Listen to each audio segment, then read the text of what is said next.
why don't you discuss a little bit of your experience cover on Toronto Hydro and even Connectrix? I think you remember that particular Yes. co-op. Yes. Get a mentor at work when you do these co-ops or internships. Very, very high level internships where you're actually working one-on-one.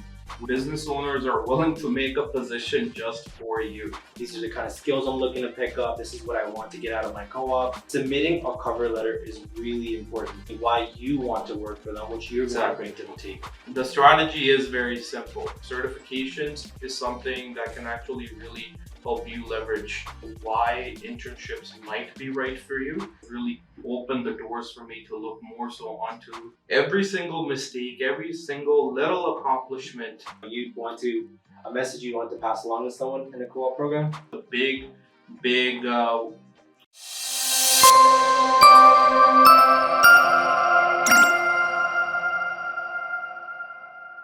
Hi everybody, welcome to our brand new episode of Financially Turbulent. Today's episode will go over co-ops and internships, and Harman's going to give us a brief rundown of today's agenda. So Harman, go ahead please. So this episode is actually a very special request from our viewer in Calgary, Baldeep Singh. Thank you very much for recommending this. Like we previously discussed in our previous episode, we more so focused about jobs. Here we'll be focusing a little bit about internships, discussing a little bit about what are internships and what tools you can use in order to find them, and what resources are available for you either as a student or as a professional for you to look for an internship and maybe qualify your resume through, and how to search for internships if you're not a co-op student, and whether internships are even right for you, and what are some common mistakes you should perhaps avoid as a new individual looking for internships, right? So we'll kind of get started with what are internships, right? It's a very common question to ask. So why don't you let us know what internships are, Kanwar? For sure, yeah. Before we kind of dive a little deeper into what internships are, I feel like this episode or this particular topic is going to be very near and dear to our own heart, because we went to university with a co-op program. So we could give you some tips that, some things that we personally liked or disliked about our co-ops, and certain things you can look out for or avoid when making those major decisions. So just a brief rundown on what internships and co-ops are. They're short-term roles offered by companies for students or either new graduates that are just coming out of university or they're very early in their career, and it gives them entry-level positions in their field of interest. And internships pretty much give you the opportunity to work alongside professionals that have been in the field for 5, 10, 15 years. And it gives you an idea of what to expect from a job within that particular sector, or certain career paths you can take in the future, and how to get to that particular job that you're looking to get to. And a personal experience just from my co-op at Toronto Hydro when I was at Brock University, I think you remember that particular co-op. Yes. It was a really good experience for me, where I worked as an analyst at Toronto Hydro. I was given a mentor, someone I could actually go to if I needed help, I needed some career guidance. I just wanted to talk to them about certain future goals and aspirations I had. And that particular co-op, at the end of that term, I was even offered a contract position with that company, as you may recall. Just something I decided not to go with at the time because my interests lay elsewhere. But co-ops and internships can really assist you in lining up those future positions. Yeah, so especially on my end as well, I had a fantastic opportunity of interning at a few companies as an associate financial analyst. And those roles kind of really opened the doors for me to look more so onto the IT world of business, and also the project management side, right? Or even though I had originally entered as a finance intern, it kind of really did allow me that opportunity to explore different possible careers down the line. Now, internships can be anything. They can be very entry-level positions to very, very high-level internships where you're actually working one-on-one with maybe even the company owners, depending on what kind of role you're in, right? So they can really bring a lot of value to you, either as a student or someone that's looking to make a career change. by giving you some extra experience, which you can then leverage to get a better position within the new career you're looking for. And you point out a really good thing. Harman said, there's times where you may be working one on one with the business owners. I know it kind of seems more of a turnoff to a lot of people when they hear that key term, hey, you're working for a small company. But I kid you not, there's a lot of growth at these small companies. You can work with a company that has 5, 10, maybe 20 people rather than a big firm that has thousands of employees. But that small company can go a really long way in positioning the way you come out of that particular role. Certain skills you may pick up, certain responsibilities you may have that you may not even get the opportunity to take on at a firm that has over 1,000 employees, for example. Exactly. And if you do well enough, sometimes business owners are willing to make a position just for you, right? Even if you're, let's say, a couple of years ago, if you look into something like social media management now, a lot of those things stemmed from the marketing departments, right? Now there's dedicated social media manager roles that exist within companies. Those only exist now because someone that wasn't even part of the company first offered that service to the respective company. Now it's a very, very common thing within the market to find a social media manager.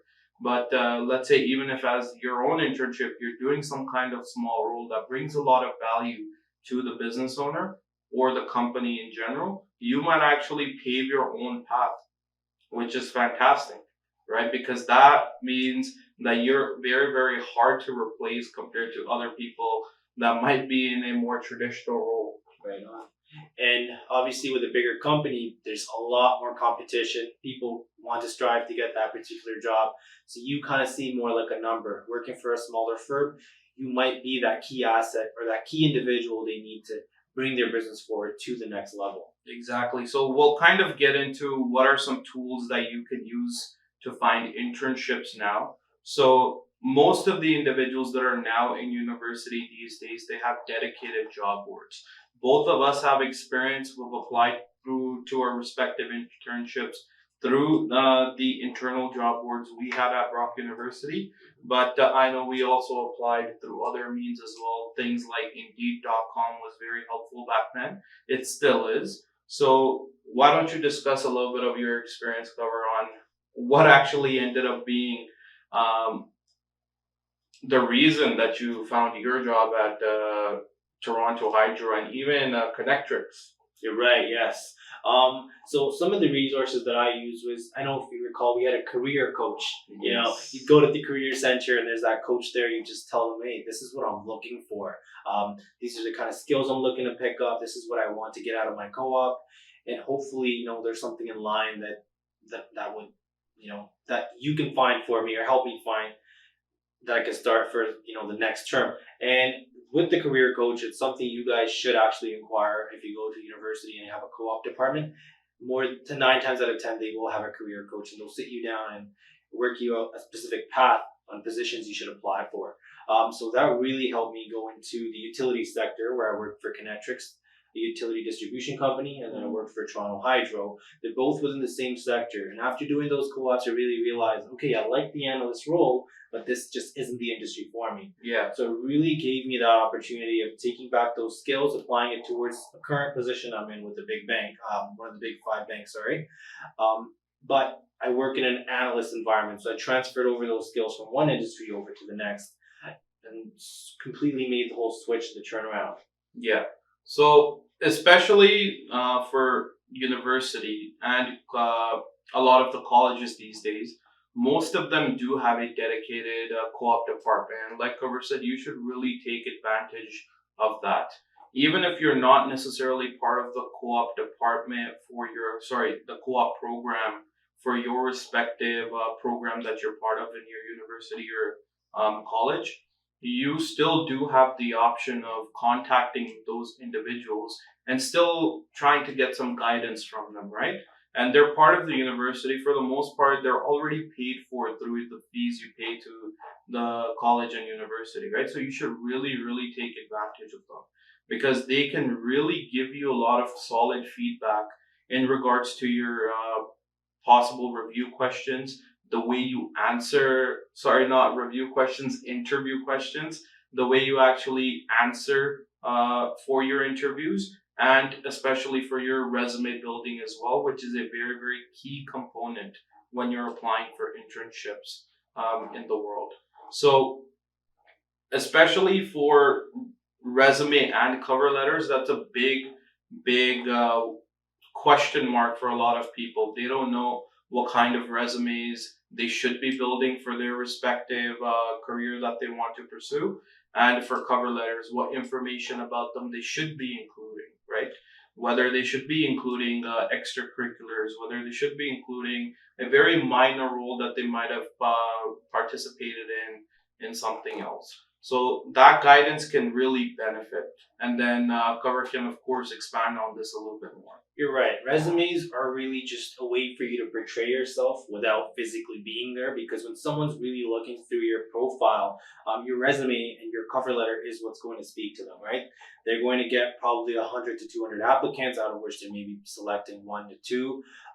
So setting yourself apart, really, putting those details such as certain skills you picked up, academic projects you've taken part in, extracurricular activities you've taken part in, and organizing them in a manner that has certain ATS, which is a keyword search That's used by a lot of the bigger companies these days, right? They get thousands of inquiries on a daily basis. So if you're using anything like Indeed.com, Monster.com, any of these big application websites where you're able to now easily apply once you uploaded your resume, all of them have built-in filters. So that really helps the employer figure out, okay, based on the information that you have provided in your resume, do you even match for the role, right?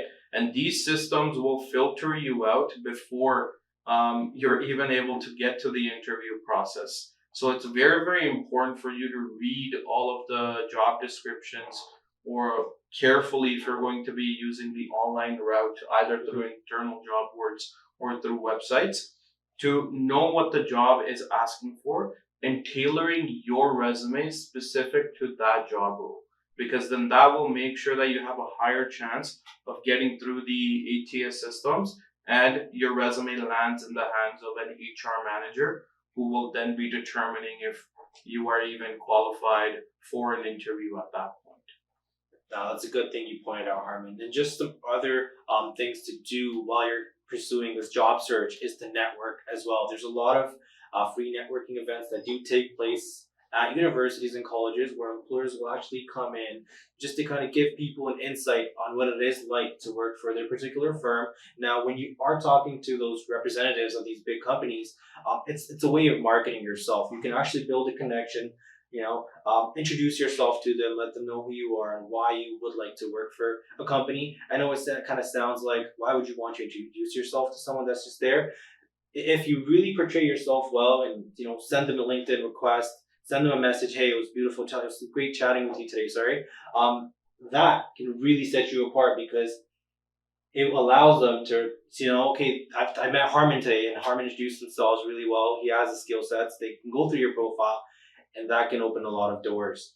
And another key point, Harman, I want to just cover up here is submitting a cover letter is really important. Though your resume, absolutely right. Right, exactly. Though your resume tells the story of what you've done in the past, certain skill sets or professional experience that you've developed, a cover letter really tells the company why you want to work for them, what you're going to bring to the table. It gives you an opportunity to expand on yourself as an individual, right? The resume is more so tailored towards your job experience. Cover letter talks a little bit about you as an individual. Now, one thing I do want to quickly move on is the fact that, well, you as a student or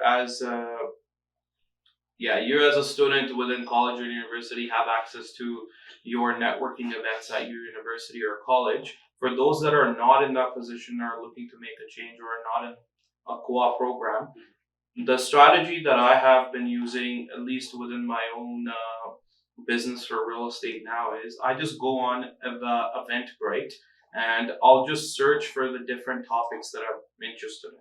And while I'm there, I often come across a lot of these job fairs that are taking place within your city, and they're free entries. So you can easily sign up for that by searching for job fairs within your city on event, right? Or even looking out what kinds of events are free events are taking place around your city. And you can just attend them to network with people through that way, right? Because the individuals you meet can easily lead to a different kind of opportunity that you might not really be aware of if you don't have access to a university or college setting where employers are coming to get access to the younger pool of talent, right? So that's definitely something you can use. Now, going forward, we do want to discuss the process of applying through internal job boards and basically what benefit a career coach can actually bring you. If you do have access to someone that can provide you mentorship for the job career that you're pursuing, that can really bring you a benefit, especially during the job application as well. And one more thing to add on to that, Harman, would be talking to friends and family. Chances are, a lot of people, we just feel hesitant to let friends and family know that we're looking for a job. It's nothing to be scared of. I mean, you got to use your resources. So letting friends and family know, chances are they may know someone that can get you lined up with another job within the industry you like, or they may be able to connect you with someone that can help you out getting that job. Right. Exactly. And moving right along, Harman, could you just give us a little more insight on how to search for an internship or a co-op if you're not part of the co-op program at your school? So one of the strategies, I'll give you an example of my sister at the moment. She's attending university as well, but she's not currently part of the co-op program.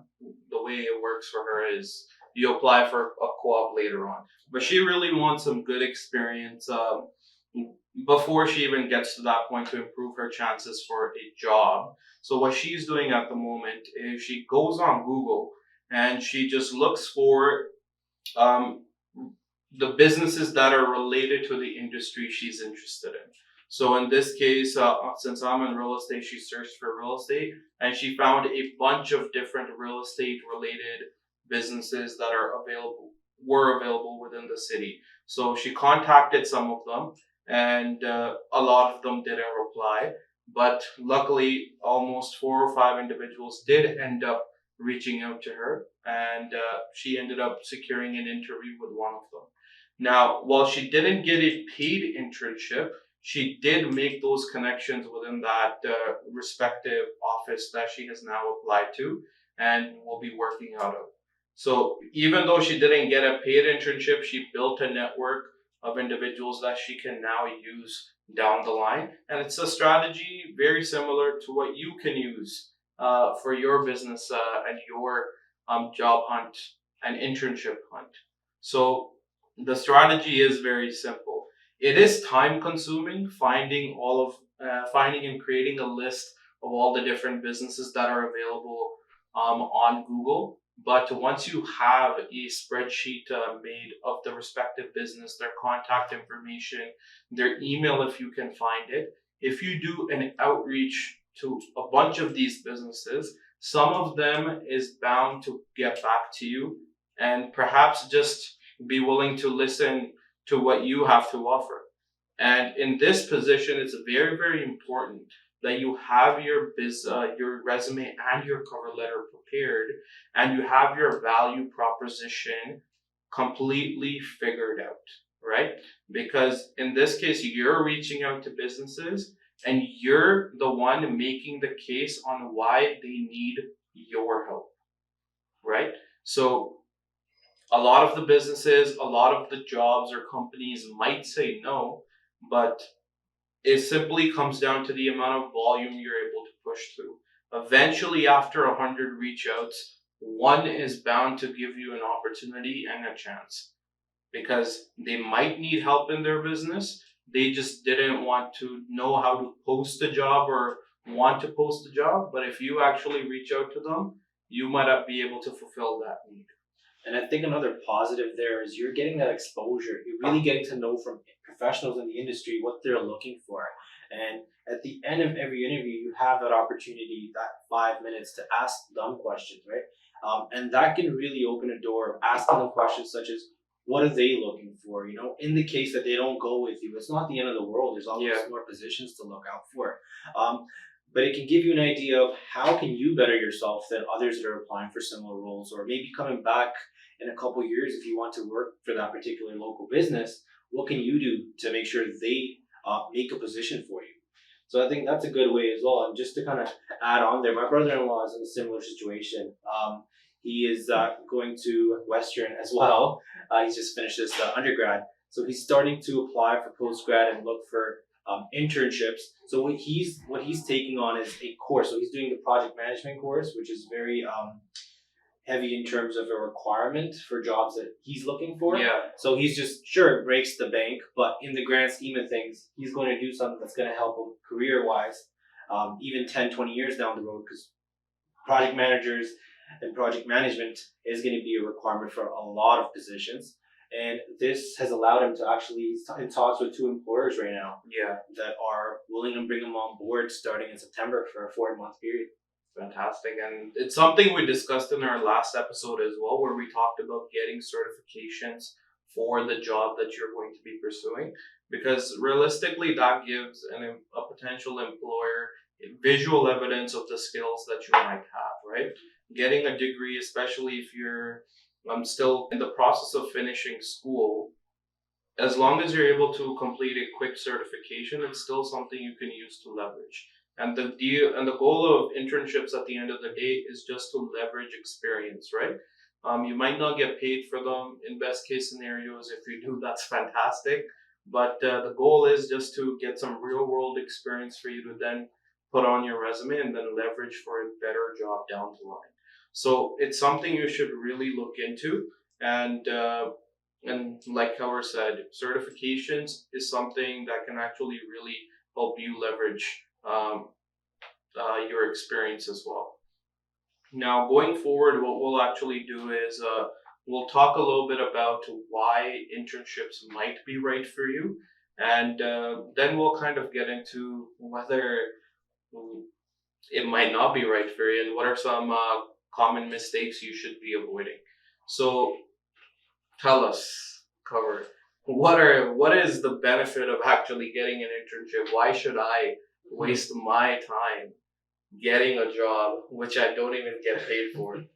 Yeah, I love the way you said waste your time, because that's a lot of the times that's what we feel in university. Hey, why would I waste 4, 8, 12 months out of my life to dedicate towards this company if it's really not going to pay me anything? But at the end of the day, it's the skills that you're going to pick up. It's the experience you're going to build, and that connection and the relationship you're going to develop with, the people you've worked with, that employer.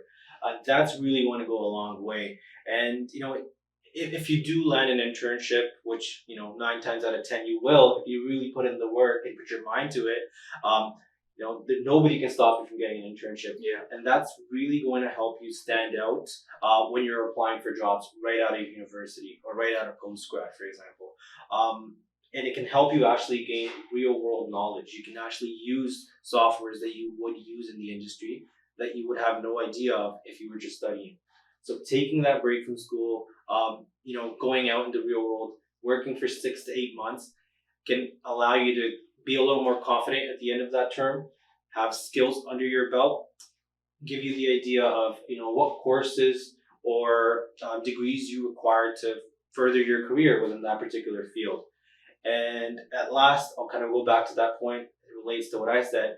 And you do get a mentor at work when you do these co-ops or internships, and they can help you pave a way to better yourself in the future with landing positions either with that company or outside in other companies or other competitors. Yeah, the biggest benefit ultimately for internships does come down to the fact that you get to involve yourself in the real world, right? As much as schools and universities try to help us, let's be honest, there's a big gap in terms of what we learn at university or college or in any type of education that we partake in, and what the actual real world application of all that knowledge is, right? There's a big difference in the job that you actually do versus what you study for.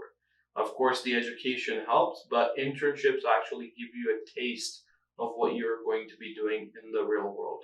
And as he said, it puts you at an advantage compared to someone else that just has 100% knowledge in their arsenal.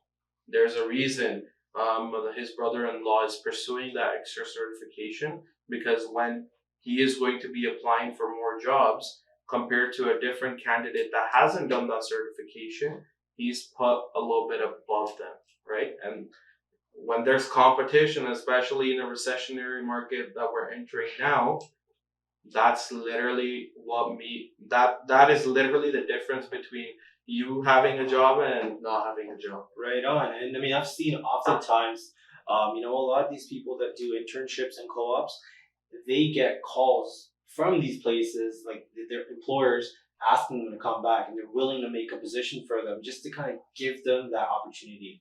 And I kind of had a similar case with Toronto Hydro, where they offered me the analyst role on a contract.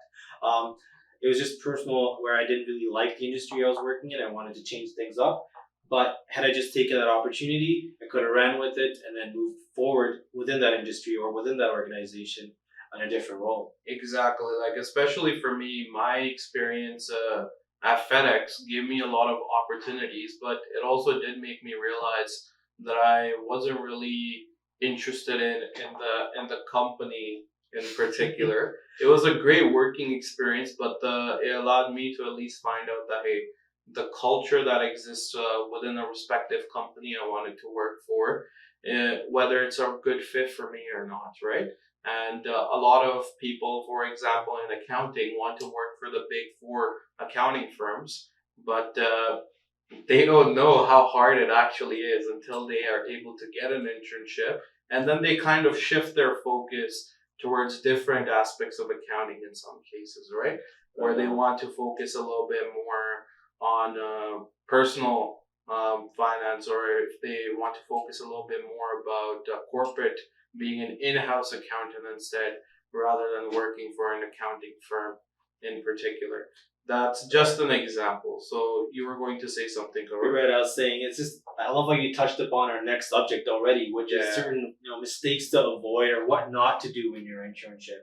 Now, do you want to just give us a little bit of insight from personal experiences, Harman, of things you would avoid, or you'd want to a message you want to pass along to someone in a co-op program? So the best thing to do, the worst thing to do in your internship is just doing the job that you're given, right? Because it doesn't really give you the opportunity to look into other things and actually uh, look at ways on how you can expand your skill set, right? So for personal experience, I've always been good at tech. That's one of the reasons when I started working at FedEx in particular, the IT department used to actually come to me a lot for help and for my guidance, so to say. Not really guidance, but for my help, right? And they really liked me having onto their projects and helping them out. Especially one time when we were coordinating a little bit of deployment of new technology across the different facilities that existed in Canada for FedEx.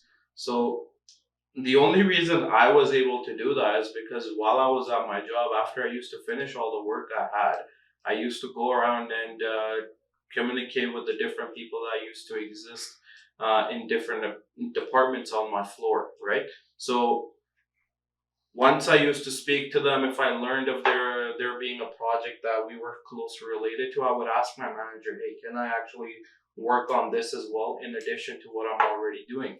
Because that exposed me to new individuals, it exposed me to new responsibilities, and ultimately allowed me to develop more stronger skill sets. Now, there's oftentimes things where there's common mistakes. It's simple, but in my opinion, that's probably the biggest one, where you just do what you're asked, not basically, and you don't really explore more potential options that exist there for you. So you can maybe expand on that a little bit, Chloe. You're right. Yeah, I'll just kind of add on to what you said there. It's not more like you go in, you do your work, you clock out, you made your X amount of dollars per hour, and that's the day. So you really want to make sure you're picking the brain of the person that's assigned to you, such as your mentor, your support person when you're on that co-op term. You want to ask them questions like, "Hey, how did you get to where you are today? What did you do that helped you get to where you are? Were there courses you took? Were there extra, curriculars you did on the side? And at the end of that co-op term, you really want to have a list of questions that your mentor has answered for you, and that's going to help you landing those future positions and help you pave the way for your career growth. Exactly. And if there is one thing that I can maybe add that's perhaps a bigger mistake than what I and Cover already mentioned, is to make sure that you guys are documenting everything you guys do. Every single mistake, every single little accomplishment that you do at your internship or job, make sure to write it down. Because when the time comes for applying for a new role, that's ultimately what you will be using to make a new resume and make a new cover letter, right? The worst thing you can do is finishing a role and not remembering a single thing that you pretty much did at the job, right? Right. Yeah. Because ultimately, let's say, even at that very position, if you were to apply within the same company you did your internship, now you have a written piece of paper that you can present to your potential manager to let them know that, hey, over the course of my 4 months, this is the value I've been able to bring to you. And chances are, because your manager is managing a handful of people, they might not even know that you've done certain things that weren't even part of your job requirement. So that could be another talking point and something to bring back. If you're applying to that same position, even if you're applying outside, that's still a good talking point. Exactly. Now, what would you say? Is it actually beneficial for someone to do a 4 month co-op or an internship or an 8 month co-op? What do you think? You're right. So that's really good. To focus on the length of your co-op. I've seen a lot of my friends that did 4 month co-ops. They were like, "Hey, I wish that was longer." Seeing friends that have done 12-month co-ops are like, "Hey, man, I hated working at that place for 1 full year." So I feel like a lot of co-op programs give you that flexibility of 12 to 16 months is kind of the time frame you'll do your co-op terms. Yeah. And my go-to is you want to make sure you're working at either 2 to 3 different employers over those Yeah. course of that course of time period. And that's just because it gives you the opportunity to really get a feel for the industry. Yeah. It could be that, hey, you work for industry A, you didn't like it. You know what? Next time you'll come back and apply for a different industry. And this could be the place where you wish you had an extra 4 months to work, just because it might have given you the opportunity to pick up a little more skills. So my go-to would be making sure your co-op is no longer than 8 months. Yeah. Because that's just the right amount of time to pick up the skill sets, build those relationships, and then get a break from school. Because, hey, we get tired too. Yeah. School's not all fun and games nowadays, especially when you have exams. So getting out there in the real world, getting a break from school, really gives you the opportunity to grow yourself as a person. Yeah, so the general rule of thumb is starting out shorter. That way, you know it's an industry you want to work for, because then you can always kind of request an extension, right? Whereas if you're stuck in a 12-month co-op or internship, let's be honest, most internships are going to be 4 months to start with, so it's not really a concern. But let's say, for example, you are working for a company for 12 months and onwards. You don't really want to be committed to a position you really don't want to be at, right? Because then that's a waste of your time, and you're not really learning anything in that instance. But that's pretty much all the tips that we have when it comes to getting your first internship or even getting your first job in a way, right? Because this is ultimately what leads to a better role down the line. Well, that's all we have for this episode regarding internships, guys. Hope this was very helpful. And again, shout out to our very good listener, Baldeep Singh from Calgary, for reaching out to us and recommending the topic. And if you have any topic you would like us to talk about, make sure to share it with us on our Instagram and follow our podcast on all the different streaming platforms. We're actually on Apple Podcasts. We're on Audible. We are on Spotify. We are on pretty much every place you can listen to podcasts at now. So make sure to follow. And also, please don't forget to share with your friends and family as well. We appreciate all your love and support that we've been getting. And, just to kind of continue this forward, we do need more support from you guys. Take care. Take care. Have a good one.